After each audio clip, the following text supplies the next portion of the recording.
大家好啊，歡迎收睇攝錄友啊 Andy 啊，咁啊今日咧我哋就喺呢個旺角街頭啦，就會試下鏡頭嘅，就係新出嘅一支老蛙嘅8到16mm 啦，咁啊光圈就3.5到5光圈嘅呢支鏡頭啦，就係一支 APS-C 鏡頭嚟嘅，咁我哋今日咧就試下佢啦。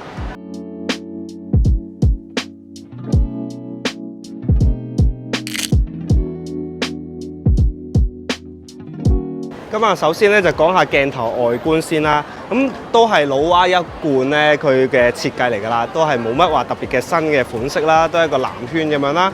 咁啊鏡頭上面啦就會有呢個咧係對焦嘅環啦，咁啊會有呢個咧 zoom 嘅環啦，亦都會有呢個光圈環啦。光圈環咧亦都會有呢個棘掣嘅。可以咧係無段啦，定係一卡卡啦，咁啊方便影相或者係拍片啦，去選擇嚟用嘅。咁基本上咧，亦都係啦，鏡頭咧就冇電子接點啦，咁啊唔會有數據提供翻俾機身嘅。咁另外啦，咁啊因為鏡頭咧，其實咧你會見到咧，雖然佢呢個咧位咧 filter size 呢個位咧係冇係一個一牙牙啦，咁啊就咁咧，其實基本上係裝唔到去呢個 filter 嘅。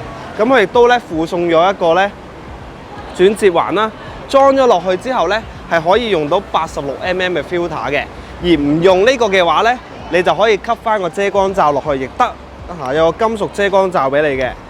咁大致上咧，鏡頭外觀咧就係咁樣噶啦。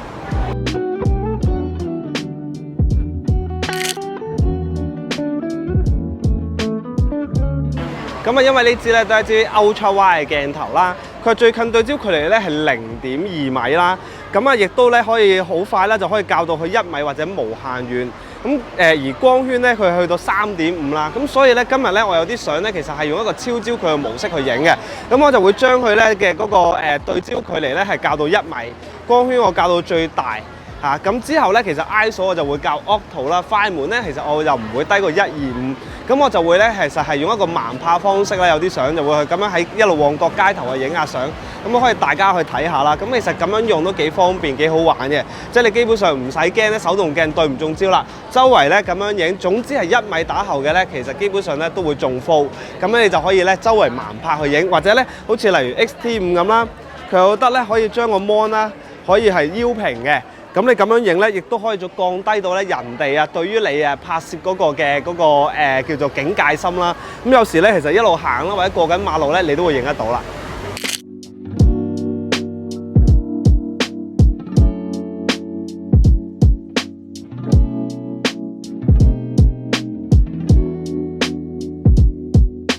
咁鏡頭嘅重量咧就係463g啦，非常之輕啦，帶去旅行咧都唔會好大負擔喎。就算啊，褲袋都擺落啊。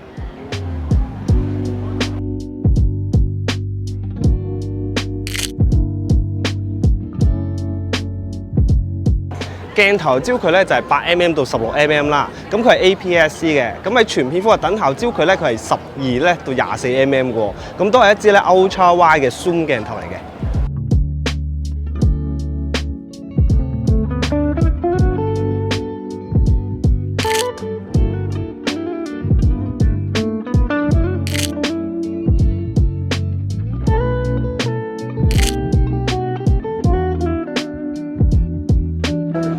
咁而家咧我就想試下俾大家睇咧，由8mm嗰個視覺啦，去到16mm嘅視覺咧，分別會係點咯喎？咁我由8同埋16都各自影一張，同埋咧有啲 video 咧俾大家睇下嘅。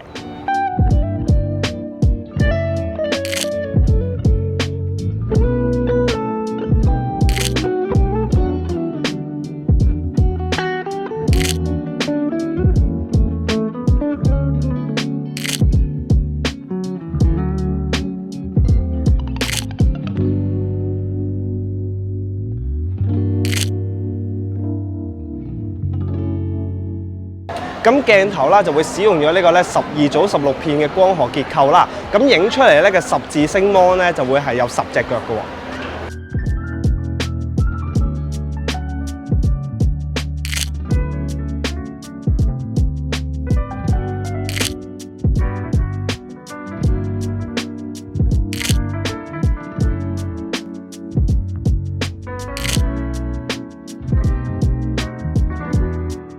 咁我哋咧就試下呢個抗眩光能力啦，睇下佢咧會唔會有啲好奇怪嘅飛壓啦。咁而家咧我就係去8mm 啦，去做喐動啦。咁啊都有少少啦。咁其實我覺得咧都可接受，都唔會話呢啲好核突、好奇怪嘅飛壓啦。我有 zoom 到去16咧，咁其實都會有啲嚇，但係又唔算話好明顯，我覺得係可接受嘅。咁鏡頭嘅接環方面啊，包括咧就會有 Sony 嘅 E mount 啦、Canon 嘅 RF mount 同埋 Canon 嘅 EF-M mount 啦、Nikon 嘅 Z mount 啦，最後亦都有富士嘅 X mount 嘅。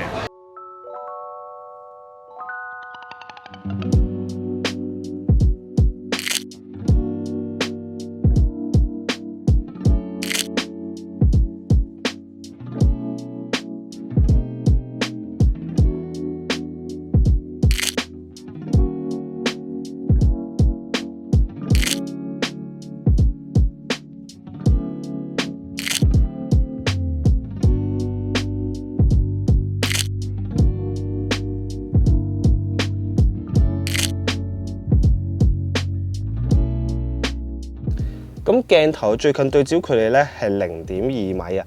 而家咧我就對住 X Pro 1呢個字咧嚟做對焦啦。咁啊呢個距離咧就係一個最近嘅對焦距離啦。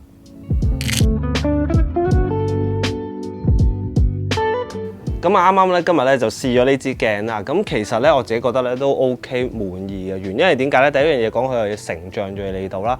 咁啊開盡3.5光圈咧，其實都已經好 sharp 啦。即係我試過咧係影個月光好細放到大咧，起碼都會仲可以見到少少紋啊。呢啲全部我覺得咧都冇問題。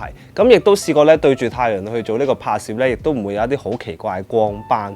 咁喺呢個光學質素咧，其實不嬲老蛙呢啲鏡都係唔錯。咁呢支咧亦都係可以秉承翻佢嗰個傳統啊，叫做佢就焦段咧就係8到16啦，等效焦距12到24啦。其實咧呢個喺 Ultra Wide 嚟講咧，仲要咁細支咧，其實都幾方便幾好用，重量都係400幾 gram 咧，帶去旅行咧都唔係一個好大嘅負擔。咁有啲人就話啊，可能佢冇咗呢個自動對焦喎。咁但係因為咧其實咁 wide 嘅話咧，我校到佢咧1米嘅呢個對焦距離嘅話咧，你1米打後都 sharp 㗎啦。基本上咧，我覺得又唔係好大影響咯，即係你都唔使點對焦，反而你仲要減少咗嗰個自動對焦咧，中唔中嗰下咧，反而你可能影相仲快。你要影風景無限遠又得，咁啊爭少少啫。咁啊行程其實又唔算話太遠啦，咁啊容易控制啦。咁另外亦都會咧係有呢個棘掣啦，咁啊變咗咧你無論影相拍片啦都方便啦，可以做用光圈嚟調呢個光暗又得，用翻機身調又得。咁啊細支用呢個重量用呢個細支嚟換取冇咗自動對焦，我覺得都合理嘅，同埋個光學質素都幾高。因為有啲咧去到咁歪咧，其實可能咧都已經係好容易會唔 sharp 啦。咁而星芒方面咧，其實咧係佢由3.5光圈係調到去4光圈嘅話，已經開始會有星芒，去到16都會有。咁如果中意咧有星芒，但係咧又唔想開到咁細光圈先有嘅話咧，咁其實呢個都係唔錯啦。咁你可以校到4啦，咁已經係會出現到啦。咁啊，另外一樣嘢咧，就係佢嗰個價錢方面咧，都係即係4000蚊嘅定價啦。咁我覺得都係合理嘅。如果你想要 sharp 要利要星芒，要一個光學質素唔錯啊，個明暗反差都唔錯嘅話咧，咁呢支咧都係一個唔錯嘅選擇嚟嘅。好啦，我哋條片就到呢度啦。如果中意我哋條片，記得 like、share 同埋 subscribe 我哋頻道，記得撳埋鐘仔第一時間收到影片通知啦。咁啊，記得要 follow 埋我同阿 Perry 嘅 IG 啦，like 晒所有相啦。咁我哋下條片再見，拜拜。